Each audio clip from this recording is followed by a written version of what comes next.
There's a whole place called Jello Land in heaven. It really does exist. And then part of that land, of course, there's houses made out of candy. They're made out of all kinds of things.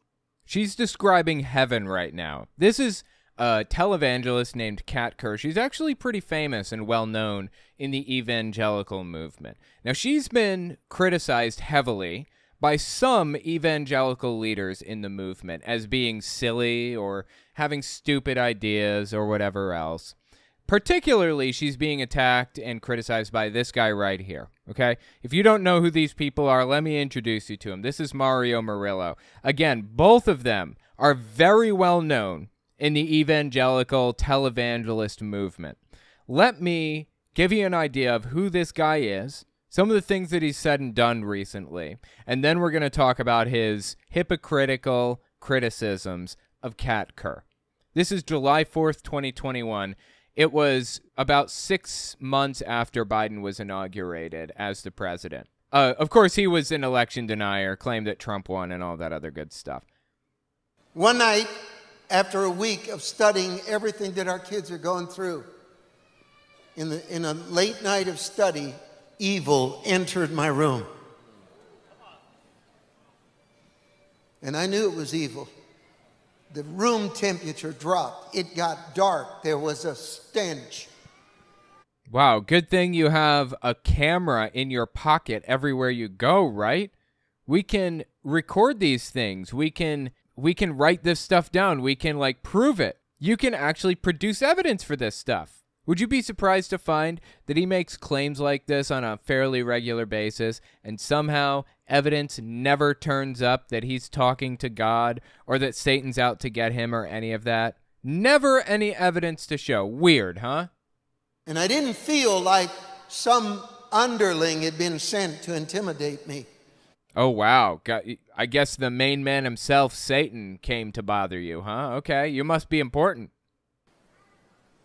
And when the devil spoke, he said, I will take your children. I will have them. I will put them in an early grave. Dude, you can hear the people in the background like murmuring like, no, not our children. Oh my God, I'm so worried. Like they actually buy this. I will humiliate them. I will bend their gender, make them themselves. That bend their gender, what does that mean? It sounds fun. Suddenly the glory of God filled the room, and God said, but I will pour out my spirit on your sons and daughters. Oh my God, now the crowd's going wild, standing ovation. They're all going crazy for him. They love him to death. I mean, this is all a flat out lie, of course, but okay. Somebody shout right now. And they will prophesy. They will prophesy.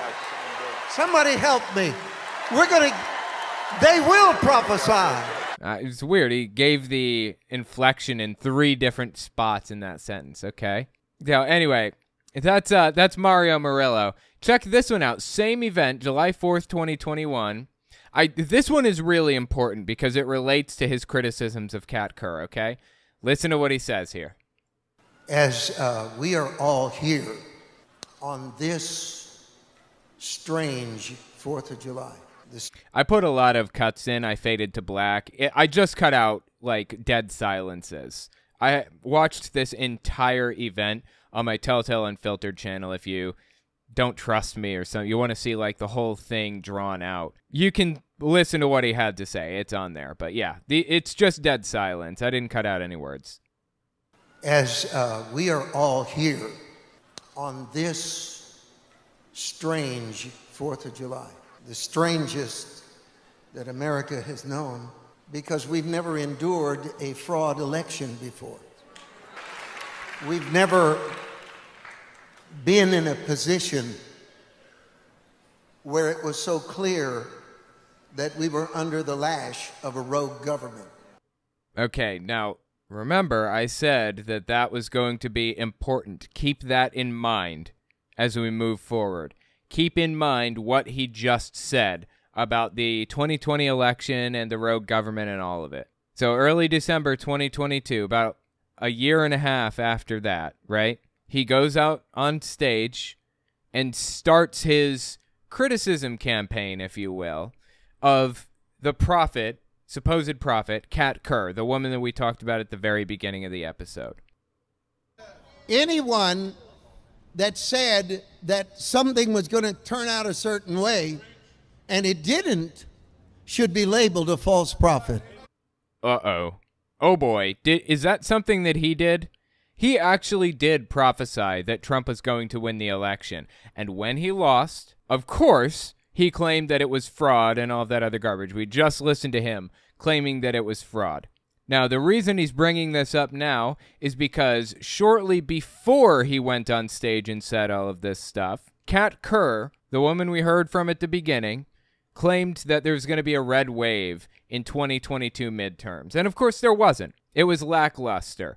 Democrats held the line in large part. Republicans only picked up a few seats, like 6 seats. They took the thinnest of majorities. And now this guy is coming out here criticizing Kat Kerr for getting it wrong. The irony is so thick I can't see through it.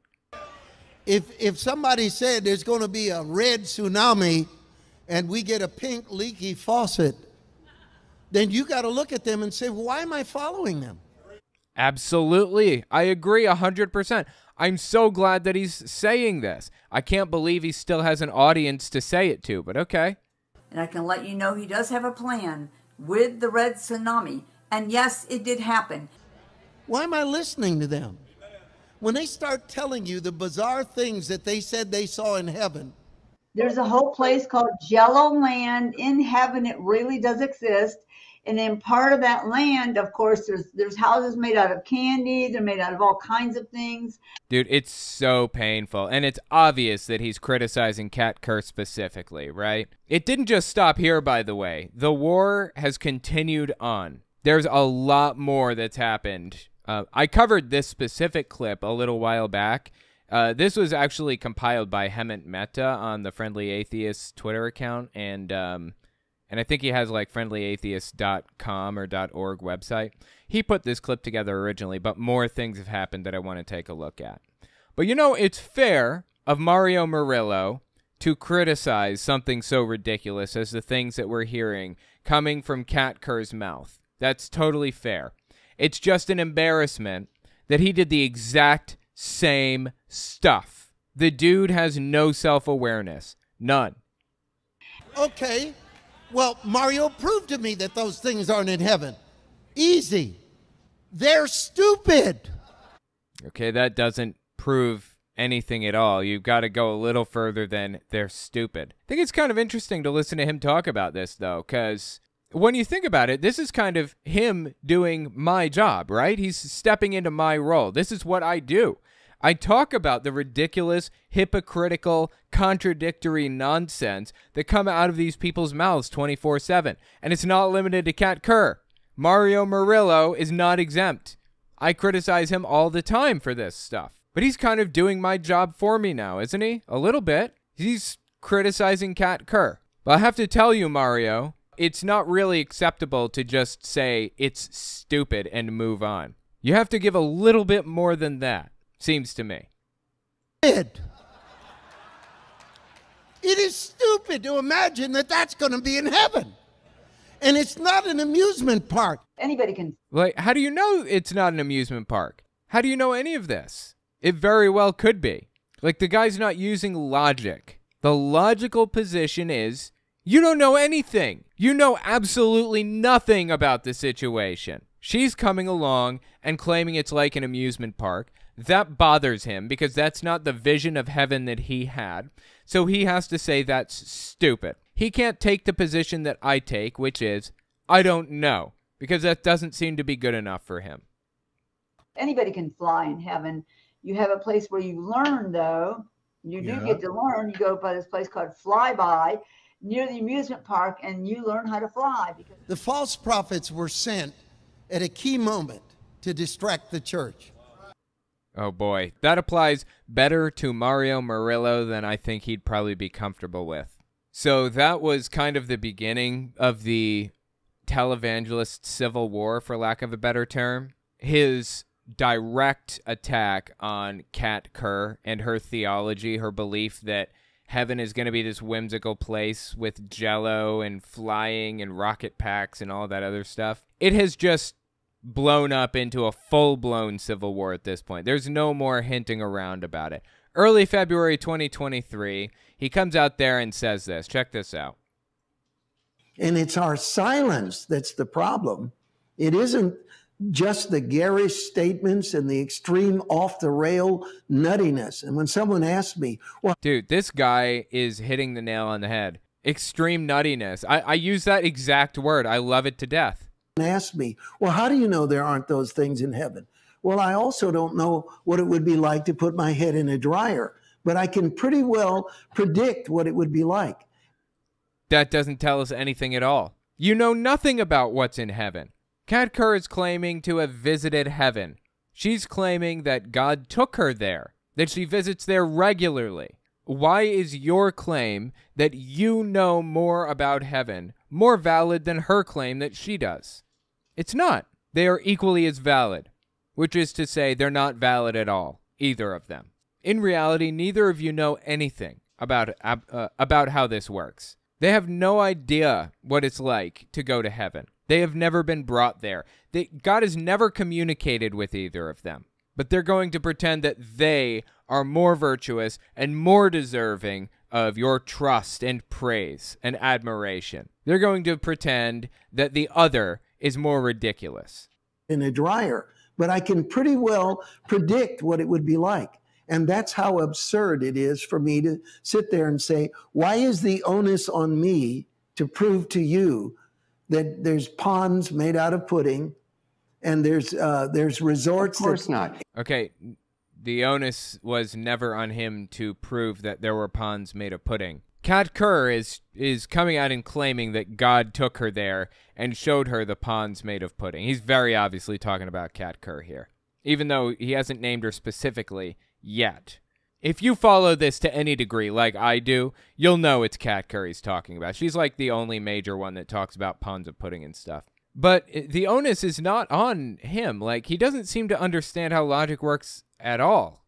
It's not. Angels this is go ridiculous. In fact, it's absolutely. It almost borders on mental illness as far as I'm concerned. And some of these things... Dude, I love it. I'm so glad that they seem to be recognizing this stuff. Now, if they could just take it that one extra step, you know, if they could just zoom out a little bit and look at like the bigger picture and their role in it, we would be in good shape. It seems like they're not trying to get to truth right now. They're trying to get more followers of their own. It seems like that's what's happening.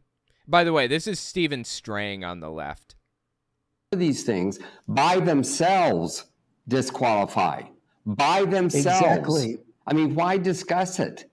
And the fact is that they use superstition, you know, Yes. to say that God is going to judge if you don't believe them. That is some kind of superstition. They're trying to make people afraid God's going to... Dude, I love it. Oh my God. They're picking up on it. They're realizing now. They're doing the exact same thing. They probably haven't realized that much yet. They've been doing the exact same thing this whole time. You trying to tell me they don't, like Mario Murillo doesn't realize that he uses superstition and fear tactics to lock people into his megachurch? Of course he does.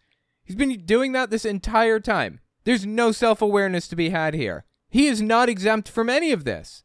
He has had his fair share of ridiculous claims. And somehow he's pretending he's completely exempt. This blows me away.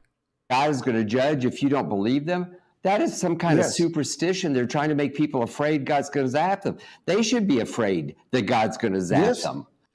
Okay, so this is another part that I found particularly interesting.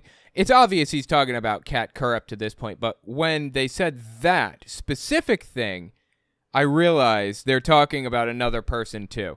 Talking about somebody named Robin Bullock, this fine-looking young fella right here with the beautiful hair and honestly deeply snazzy jacket. I don't know what other word applies here. Listen to this, mid-November 2021. And while you listen, Remember the words that Stephen Strang just said. You know, to say that God is going to judge if you don't believe them, that is some kind of superstition. They're trying to make people afraid God's going to zap them. They should be afraid that God's going to zap them. Remember those words. Now listen to what Robin Bullock had to say mid-November 2021. He's another televangelist, by the by. Apologize. Go ahead and apologize. Well, no! How about that? Just so you can hear me again. No! He's talking about being criticized for claiming that Donald Trump really secretly won the election in 2020, and you are distrusting and disbelieving what he says, and he's deeply offended by that because God told him Trump was going to win, and that means that Trump absolutely did win the 2020 election, and you denying that fact is you denying God. That's what he's saying.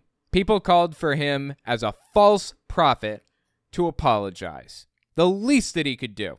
And he says, no. Because you are wrong. You keep your doctrines, but I'll tell you what, you are going to answer for trying to regulate the Lord's prophets. You with your big educations. Absolutely. I am so afraid. But you caught what he said there, right? He said, you're going to answer for trying to regulate a prophet of the Lord or whatever. That's him using superstition against people, just like Stephen Strang and Mario Murillo said. He's trying to scare you into believing what he says.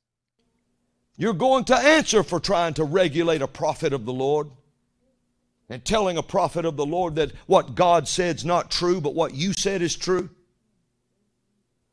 You're in trouble. You're in trouble now.